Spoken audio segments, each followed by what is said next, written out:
नमस्कार दोस्तों, मैं हूं आपका साथी, आपका दोस्त विजेश्वर निर्दोष। दोस्तों, अभी हमारी पूरी दुनिया कोरोना वायरस की परिस्थितियों से संभली ही थी और अचानक हमारी दुनिया पर एक बार फिर से एक और डेडली वायरस का खतरा मंडराने लगा। 24 अगस्त 2024 को वर्ल्ड हेल्थ ऑर्गेनाइजेशन के प्रमुख टार्टोस ने एक प्रेस कॉन्फ्रेंस को कॉल किया और वहां पर उन्होंने क्लियरली एक ग्लोबल मेडिकल इमरजेंसी डिक्लेयर कर दी, यानी कि एक बार फिर से पूरी दुनिया के ऊपर एक डेडली वायरस का खतरा मंडराने लगा। दोस्तों, अगर आप चैनल पे नए हैं तो चैनल को सब्सक्राइब करें, वीडियो को शेयर करें और लाइक करें। दोस्तों, वीडियो को लास्ट तक ज़रूर देखें ताकि इस डेडली वायरस से आप अवेयर हो सकें और खुद को सेफ रख सकें और अपने से जुड़े हुए लोगों को सेफ रख सकें। तो आइए दोस्तों, वीडियो को शुरू करते हैं। दोस्तों, इस वायरस को नाम है मंकी पॉक्स वायरस और अब इसको एमपॉक्स वायरस के नाम से जाना जाता है। दोस्तों, ये वायरस बेसिकली बहुत ही ज़्यादा कंटेजियस होता है और ये किसी को भी अगर इन्फेक्टेड करता है तो उसकी जान भी ले सकता है। दोस्तों, सबसे पहले 2020 में ये virus democratic Republic of Congo country में स्टार्ट हुआ। पहले ये वायरस एनिमल से एनिमल्स में ट्रांसफ़र होता था, यानी कि जानवरों से जानवरों में ट्रांसफ़र होता था। फिर कुछ समय बाद ये वायरस एनिमल से इंसानों में ट्रांसफ़र होने लगा और देखते ही देखते ये फिर ह्यूमन से ह्यूमन में, यानी कि एक मनुष्य से दूसरे मनुष्य में ट्रांसफ़र होने लगा। क्योंकि दोस्तों, ये बीमारी जानवरों से इंसानों में आई है तो इसलिए इसको ज़ूनोटिक डिजीज़ कहा जाता है। दोस्तों, ये वायरस बहुत ही हाईली कंटेजियस है। ये एकदम कोरोना वायरस की तरह है और उतनी ही तेज़ी से फैलता है।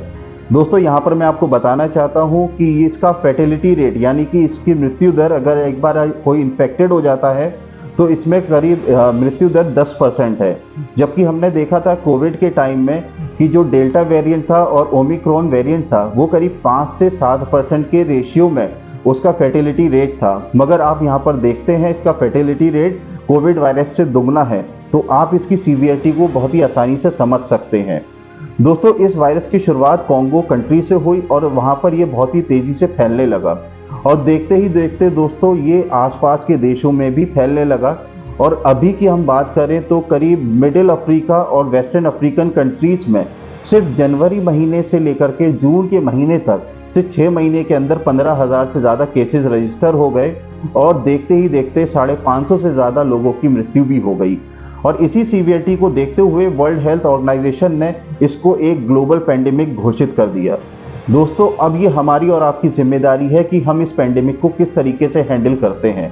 मगर अभी थोड़ा सा तसल्ली की बात यह है कि अभी हमारे इंडिया के अंदर ये केस रजिस्टर नहीं हुआ। मगर सबसे ज़्यादा गंभीर बात यह है कि हमारे पड़ोसी मुल्क पाकिस्तान के अंदर यहाँ पर 3 केसेस रजिस्टर हो चुके हैं एमपॉक्स वायरस के। और दोस्तों, एक केस रजिस्टर हुआ है स्वीडन कंट्री के अंदर। दोस्तों, यहाँ पर मैं आपको बताना चाहता हूँ कि इस एमपॉक्स वायरस का आउटब्रेक हो चुका है। अब ये धीरे धीरे पूरे कंट्रीज़ के अंदर फैल सकता है। दोस्तों, ये बहुत ही हाईली कंटेजियस बीमारी होती है और इसकी सीवियरिटी भी बहुत ज़्यादा है। अगर ध्यान ना दिया जाए तो मृत्यु भी बहुत आसानी से हो सकती है। दोस्तों, अगर किसी पर्सन को ये वायरस इन्फेक्ट करता है तो उसमें क्या क्या सिम्टम्स आते हैं। दोस्तों, सबसे पहले बहुत ही हाई ग्रेड फीवर आना शुरू होता है और 2 से 3 दिन के बाद चेहरे पे छाले और मोटे मोटे दाने से निकलने लगते हैं और देखते ही देखते ये पूरे शरीर में फैल जाते हैं। दोस्तों, इसके बाद इन छालों में पानी भरने लगता है और आपकी बॉडी में ढेर सारे घाव होने लगते हैं। दोस्तों, कुछ समय के बाद अगर मेडिकल ट्रीटमेंट ना दिया जाए पेशेंट को तो उसको निमोनिया जैसी शिकायत हो सकती है, एन्सेफेलाइटिस जैसी शिकायत हो सकती है और उसकी आंखों की रोशनी भी जा सकती है और इन सब वजहों से उस मरीज़ की बहुत ही आसानी से मृत्यु भी हो सकती है।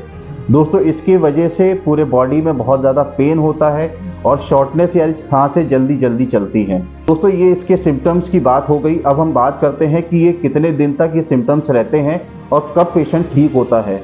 दोस्तों, इसका इंक्यूबेशन टाइम करीब 21 से 22 दिन का है, यानी कि आपको 3 से 4 हफ्ते ठीक होने में लग सकते हैं, सेम जैसे कोरोना के टाइम में ठीक होने में समय लगता था। तो अब हम इसके ट्रीटमेंट की बात करते हैं। दोस्तों, सही शब्दों में मैं आपको बताऊं कि अभी एमपॉक्स वायरस के लिए कोई प्रॉपर ट्रीटमेंट नहीं है। इसमें ट्रीटमेंट सिर्फ सिंक्रोमेट्रिक ट्रीटमेंट दिया जाता है, यानी कि जैसे लक्षण आते हैं उसी हिसाब से आपकी दवाइयाँ दी जाती हैं, आपको ट्रीटमेंट दिया जाता है। एक्सपर्ट्स का ये कहना है कि जैसे हम स्मॉल पॉक्स को ट्रीट करते थे, यानी कि चेचक को ठीक करते थे, सेम वही एंटीवायरल ड्रग और जो भी दवाइयाँ उस समय ट्रीटमेंट में दी जाती थी वो दवाइयाँ इस वायरस के ऊपर असरदार हैं।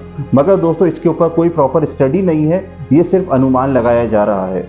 अब दोस्तों, हम बात करते हैं कि ये बीमारी फैलती कैसे है।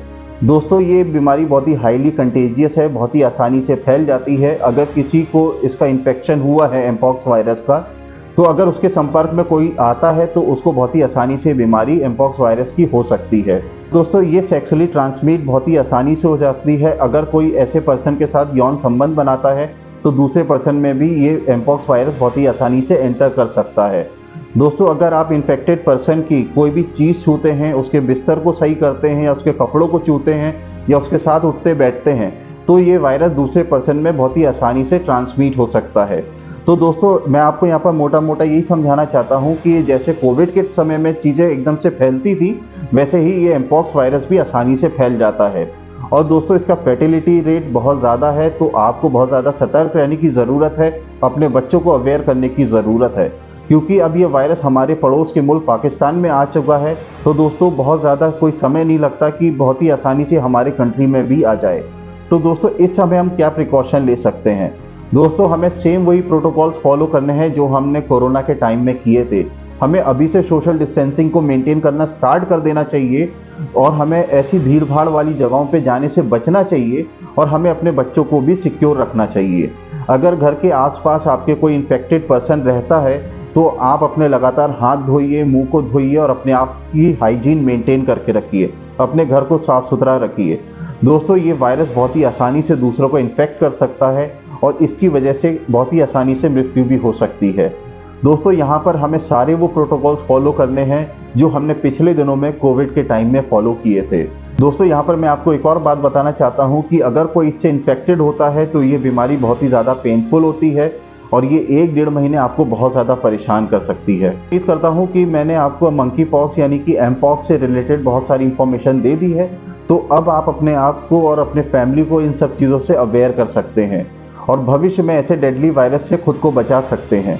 दोस्तों अगर आपको मेरा वीडियो पसंद आया है तो वीडियो को शेयर करिए, लाइक करिए, सब्सक्राइब करिए। मिलते हैं ऐसी अगले एक और वीडियो के साथ। तब तक अपना ध्यान रखिए, अपने आप को सुरक्षित रखिए, अपने समाज को सुरक्षित रखिए। नमस्ते, जय हिंद।